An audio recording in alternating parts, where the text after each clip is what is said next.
जय हिंद दोस्तों, वैदिक इंस्टीट्यूट बाय नीरज सर के इस यूट्यूब चैनल पे एक बार आपका फिर से बहुत बहुत स्वागत है। तो पिछली क्लास में हम लोग बात कर रहे थे शब्दों के तर्क संगत क्रम के बारे में। आज ये दूसरी क्लास है। कल मैंने आपको बताया था कि किस तरीके से करते हैं, उसके थोड़े सवाल भी करा दिए थे। ठीक, आज हम लोग उसके और थोड़े से अच्छे सवाल देखेंगे। ठीक है, तो चलिए शुरू करते हैं। पहला सवाल जैसे है कि रसोई, खेत, थाली और दुकान। सरल सवाल है तो कर लोगे, है ना। तो क्या करना है आपको, वही पुरानी चीज़ जो मैं बार बार कहता हूँ, फ़ोन को अपने पॉज कर दीजिए, उसके बाद उत्तर लिखिए, उत्तर अपना कमेंट बॉक्स में दीजिए। ठीक हो गया, कर लिया। आओ देखते हैं। रसोई, खेत, थाली, दुकान।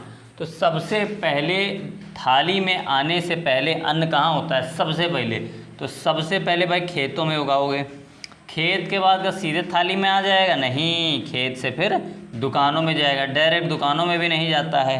ठीक, लेकिन मान लिया एक स्टेप जो इन्होंने दिया उस हिसाब से करना है कि खेत से दुकान और दुकान से जाएगा फिर रसोई में। ठीक, और रसोई से किस में जाएगा? तो थाली में। 2 4 1 3। ठीक, ये इसका क्रम बन गया। आओ दूसरा वाला देखते हैं। ठीक, दूसरे वाले में शायद एक शब्द में आप लोग को कन्फ्यूजन हो, परिवीक्षा। परिवीक्षा का मतलब होता है कि परीक्षा के उपरांत, परीक्षा मतलब सामान्यतः रोजगार में जब किसी का चयन हो जाता है तो यह देखने के लिए कि जो व्यक्ति नौकरी कर रहा है, ठीक, उसका एक परीक्षण की अवधि होती है। ठीक, तो उसी को हम लोग बोलते हैं परिवीक्षा। आइए, थोड़ा सा कन्फ्यूजिंग और सबसे ज़्यादा बार ये पूछा गया है, अभी तक तर्क संगत क्रम में पूछा जाता था एक समय में, अपने टाइम का बहुत ट्रेंडिंग क्वेश्चन था। ठीक, आओ लगा लिए, देख लिए। आओ देखते हैं क्या है। परिवीक्षा है साक्षात्कार, चयन, नियुक्ति, विज्ञापन और आवेदन। तो सबसे पहले सभी को पता है कि सबसे पहले क्या होगा? सबसे पहले भैया विज्ञापन आएगा। ये तो बच्चे को पता है भाई, सबसे पहले विज्ञापन ही आएगा। विज्ञापन आएगा या अभी यूपी पीक मान विज्ञापन आवा, क्या करियो वही के बाद भैया तुम आवेदन करियो। ठीक है, आवेदन कर दियो तुम। आवेदन के बाद क्या करोगे? आवेदन के बाद यहाँ पे तुम्हारा परीक्षा होनी है। और परीक्षा ये कौन सी है भैया? बड़े लेवल की परीक्षा है। तो इसमें वो नहीं होना है, इसमें क्या होना है तुम्हारा इसमें मान लिया साक्षात्कार होना है। आवेदन किया तुमने तो तुम्हारा इसमें साक्षात्कार हो गया।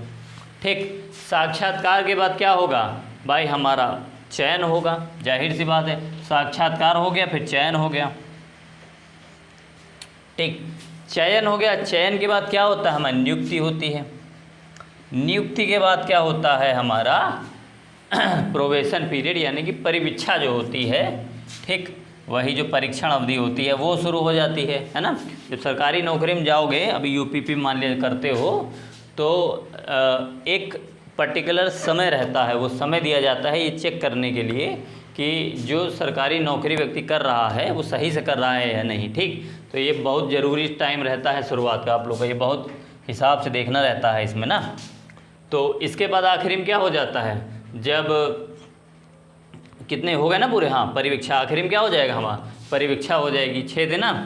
हाँ ठीक है, 3 3 6। ठीक, तो इसमें क्या हुआ? सबसे पहले विज्ञापन आया। विज्ञापन के बाद क्या हुआ? आवेदन हुआ। आवेदन के बाद हमने क्या किया? हमने साक्षात्कार दिया भाई। साक्षात्कार के बाद क्या हुआ? हमारा चयन हुआ। चयन के बाद नियुक्ति हुई और नियुक्ति के बाद में हमारा परिवीक्षा मतलब प्रोबेशन पीरियड शुरू हो गया। ठीक है, तो इसका ये बनेगा। आइए अगला देखते हैं। अगला है कंधा, कलाई, कोहनी, हथेली और अंगुलियां। ठीक, अब देखो इसको 2 तरीके से कर सकते हैं, एक तो छोटे से बड़ा, एक बड़े से छोटा। इस तरह के सवालों को हम ऑप्शन से ही देखते हैं कि बड़े से छोटा किया है या छोटे से बड़ा। जैसे हम अगर यहाँ से शुरू करें उंगलियों से तो धीरे धीरे कंधे तक आएंगे, कंधे शुरू करें तो धीरे धीरे उंगलियों तक आएंगे। जो भी आयोग पूछता है हम उस हिसाब से देखते हैं। जैसे अगर छोटे से शुरू करें तो सबसे पहले उंगलियाँ आएंगी। ठीक, उंगलियों के बाद क्या आएगी भाई? उंगली किस में होती हैं? हथेली में, कलाई में। तो उंगली है, उंगली के बाद ये हथेली आ जाएगी हमारी। हथेली के बाद में हमारी कलाई आ जाएगी। ठीक, कलाई, और उसके बाद में कलाई के बाद में कोहनी है ना, कोहनी आ जाएगी।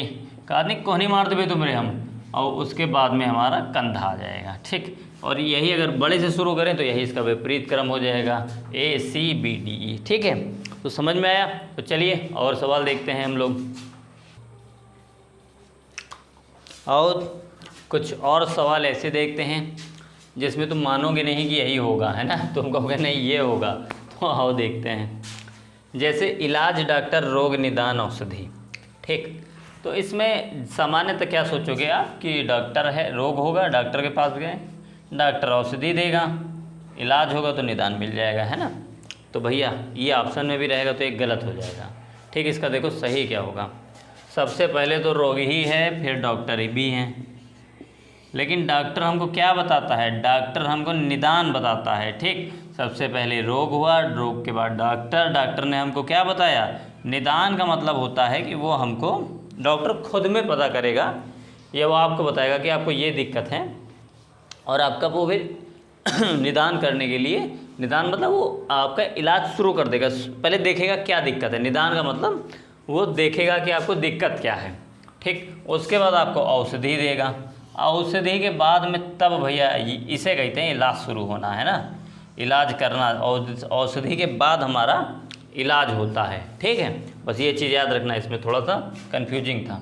अब जैसे ये हो गया, इसमें बहुत से लोग कन्फ्यूज, ये खाद्य है ना, ये द्या है, द्या, खाद्य। ठीक, आओ इसमें देखते हैं। तो इसमें सबसे पहले क्या होगा? तो सबसे पहले तो सबको पता है कि बीज ही होगा, और बीज से क्या बनेगा? पौधा बनेगा। अब बीज से खाद्य ना बना देना है, खाद्य नहीं है, खाद्य है ना, खाने वाला। उसके बाद फिर पौधा, पौधे से क्या आएगा? बीज, बीज से पौधा, पौधे में लगेंगी पत्तियाँ, और पत्तियों में लगेंगे फूल, फूल से फल बनता है और उसको खाया जाता है। तो वो किस में आ जाएगा? खाद्य में आ जाएगा। ठीक है, फल वाला एक गायब था इसमें, तो ये हो जाएगा आपका। ये वाला जो सवाल है, कागज, लेखक, कलम, पुस्तक और पुस्तकालय, ये सवाल का जवाब आप सभी लोगों को कमेंट बॉक्स में देना है। ठीक, तो इसके भी सवालों की प्रैक्टिस हमारी हो गई है। अब मैं उम्मीद करता हूँ, ऐसी आशा है कि आप लोग कर लेंगे। कोई दिक्कत हो, किसी सवाल में किसी को कोई कन्फ्यूजन हो तो कमेंट ज़रूर करिएगा, आपका मैं रिप्लाई ज़रूर करूँगा। ठीक है, तो आज के लिए हम लोग इतना ही रखते हैं। अब अगले दिन आपके नेक्स्ट टॉपिक पे बात होगी। तब तक सभी लोग हंसते रहें, खेलते रहें, मुस्कुराते रहें, जीवन का आनंद लेते रहें, क्योंकि जीवन में ही आनंद है और आनंद में ही जीवन है। जय हिंद दोस्तों।